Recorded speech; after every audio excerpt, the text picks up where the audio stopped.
मुमरा की क्या बात कर रहे हैं तुम? आने वाले वक्त के अंदर हम महाराष्ट्र के अंदर हम अच्छा खासा हरे रंग को फैलाएंगे। सोमय्यांनी माझ्यावर कारवाई करून दाखवावी, किरीट सोमय्यांना इम्तियाज जलील यांचं आव्हान.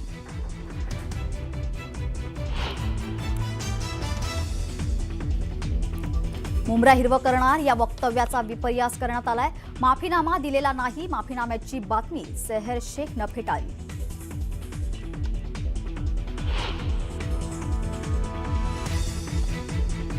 डोंबिवली स्टेशन बाहेर खाद्यपदार्थ विकणाऱ्या तरुणीवर पालिकेकडून अन्याय झाल्याचा दावा. पालिकेच्या कारवाईवरून मनसे आक्रमक, तर स्टॉल लावण्यासाठी तरुणीला मनसेचा पाठिंबा.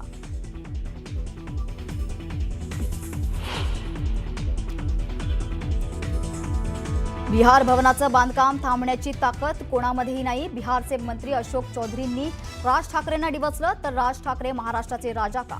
अशोक चौधरींचा सवाल.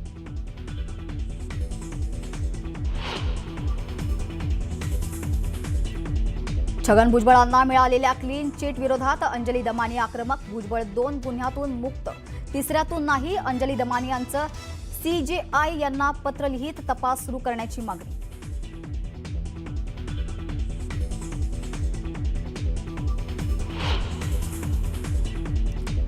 नाशिकच्या कळवण या तालुक्यातील निघालेले लाल वादळ नाशिक शहराच्या वेशीवर.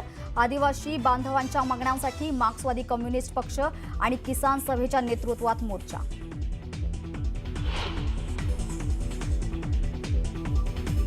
नाशिकमधील सिंहस्थ कुंभमेळा कामावर साधू महंतांची नाराजी. सिंहस्थाची कामं चुकीच्या पद्धतीनं होत असल्याचा आरोप, तर सर्व साधू महंत एकत्र येऊन मुख्यमंत्र्यांकडे करणार तक्रार.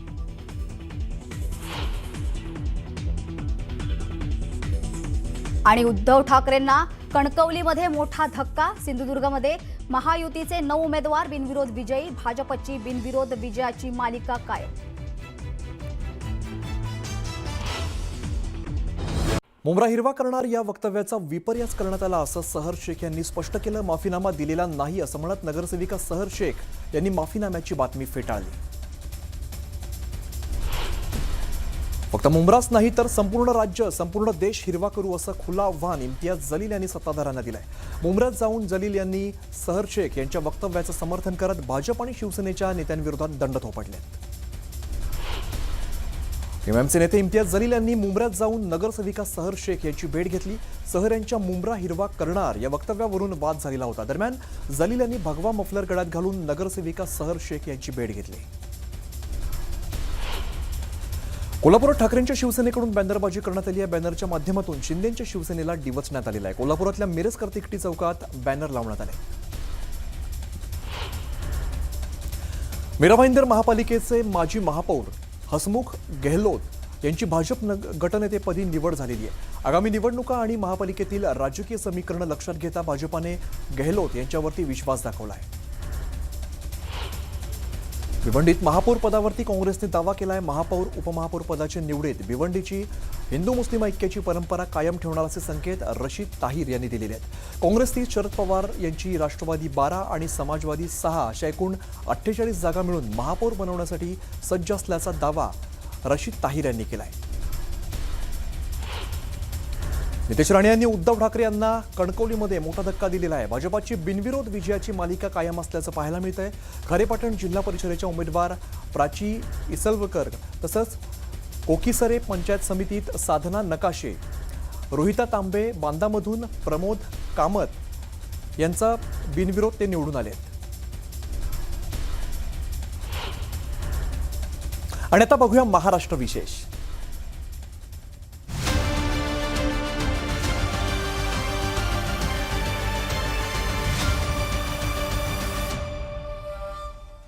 महाराष्ट्र विशेषमध्ये सगळ्यांचं स्वागत. नमस्कार, मी अमित गदरे. महाराष्ट्रातल्या तुमच्यासाठी उपयोगी योजना आणि महत्त्वाच्या घडामोडींचा आढावा घेऊया. महाराष्ट्र हे देशात येणाऱ्या गुंतवणुकीचं गेटवे ऑफ इंडिया असून राज्यावरती जागतिक उद्योग विश्वाचा विश्वास सातत्याने वाढत असल्याचं मुख्यमंत्री फडणवीस यांनी दावोस इकडे स्पष्ट केलं.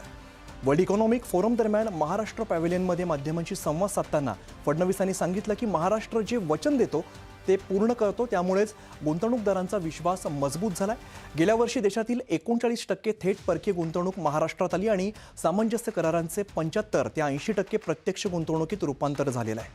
राज्याची अर्थव्यवस्था 2030 पर्यंत $1 ट्रिलियन बनण्याचंही उद्दिष्ट असल्याचं मुख्यमंत्र्यांनी सांगितलं. देशातील स्टार्टअप्स अवघ्या 3 ते 4 वर्षात युनिकॉर्न होत असल्याने AI आणि डेटा क्षेत्रामध्ये महाराष्ट्र आघाडी घेऊ शकतो. महाराष्ट्रात देशातील 60% डेटा सेंटर क्षमता असून महाराष्ट्र आता भारताची डेटा सेंटर कॅपिटल बनल्याचंही मुख्यमंत्री फडणवीस म्हणाले. वर्ल्ड इकॉनॉमिक फोरमच्या दावोस परिषदेत महाराष्ट्राने गुंतवणुकीचा नवा विक्रम केलाय.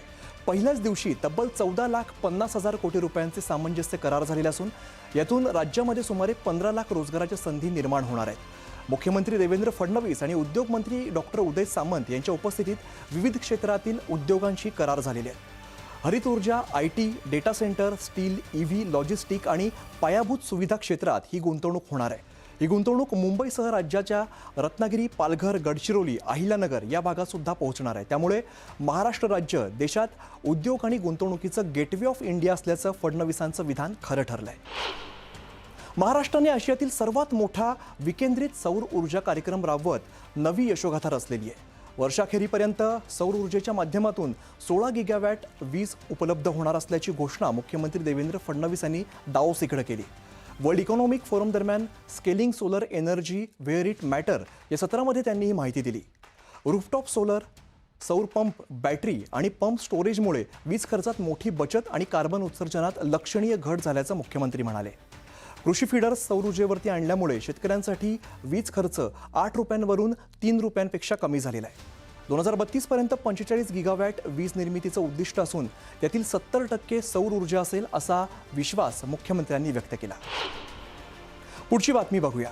सर्वांसाठी न्याय, जलद न्याय या तत्वावरती राज्य शासन काम करत असून मुख्यमंत्री देवेंद्र फडणवीस यांच्या पुढाकाराने न्यायदान प्रक्रिया अधिक गतिमान होते. नवीन फौजदारी कायद्याअंतर्गत जलद न्यायाला प्राधान्य देत न्याय हक्क वैज्ञानिक प्रयोगशाळेतील प्रलंबित प्रकरणांचा वेगाने निपटारा करण्यात येतोय. न्यायदानाची प्रक्रिया अधिक प्रभावी करण्यासाठी राज्यभर मोबाईल फॉरेन्सिक व्हॅन उपलब्ध करून देण्यात येत आहे. मुख्यमंत्री देवेंद्र फडणवीस यांच्या अध्यक्षतेखाली झालेल्या मंत्रिमंडळ बैठकीत राज्यासाठी महत्त्वाचे अनेक निर्णय घेण्यात आलेले आहेत. यवतमाळमधील बेंबळा नदी प्रकल्पामुळे 58,768 हेक्टर क्षेत्र सिंचनाखाली येणार असून अमरावतीतील धामकचं पुनर्वसन होणार आहे. राज्यातील तरुणांना रोजगाराच्या संधी मिळाव्यात यासाठी महिमा संस्थेची स्थापना केली जाणार आहे. वाहनधारकांसाठी अटल सेतूवरील पथकर सवलत आणखीन 1 वर्षासाठी वाढवण्यात आलेली आहे. अण्णासाहेब पाटील महामंडळाच्या मुख्यालयासाठी पनवेल या ठिकाणी भूखंड देण्यासाठी मंजुरी देण्यात आली आहे. तर तिरुपती देवस्थानाला पद्मावती देवी मंदिरासाठी उल्वे या ठिकाणी भूखंड ₹1 प्रति चौरस मीटर दराने दिलं जाणार आहे.